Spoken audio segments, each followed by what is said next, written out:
group of two-dimensional creatures was rapidly closing in on the woman. By the time she realized what was happening, her right foot had already been devoured by the monsters. In less than a minute, the woman's entire body was completely flattened into 2 dimensions. Hearing her screams, her companions rushed to check on her, but all they found was the woman's flashlight. Just as they stood there puzzled, the door suddenly slammed shut on its own, and the door lock was flattened as well, completely trapping the 2 of them inside the room. At that moment, the mural on the wall began to change. The woman transmitted what she was seeing back to the doctor, who was horrified to discover that this was actually the nervous system of the woman from before, while the wallpaper was her skin. Then the two-dimensional creatures launched another attack. After devouring the sofa, the 2 people naturally became their next targets. They thought they'd be safe hiding in the hanging basket, but these creatures were incredibly clever. They planned to crawl from the walls up to the ceiling, then completely flatten the chains and hanging bed as well. In this critical moment, Lisa used all her strength to swing, launching herself and the hanging bed out of the room.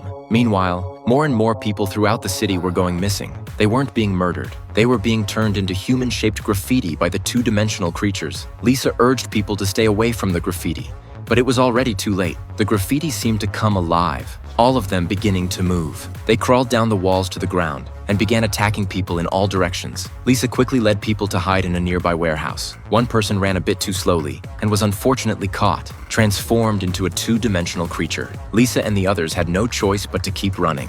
Exiting through the warehouse's back door, they fled to a tunnel. But what they didn't expect was that the 2-dimensional creatures had gradually evolved into 3-dimensional beings. Soon, another companion was captured. To escape the tunnel, they had to open the steel door in front of them, but the door handle had been flattened. The doctor handed Lisa a high-tech device that could restore the door handle back to 3 dimensions. This way, they successfully opened the steel door and escaped. To prevent the monsters from following them, after closing the door, Lisa flattened the door handle again. But by now, the monsters had completely become 3-dimensional creatures and possessed the abilities of 3-dimensional beings. They could restore flattened objects back to 3 dimensions. Soon, the steel door was opened by them, and Lisa and the others were once again in danger.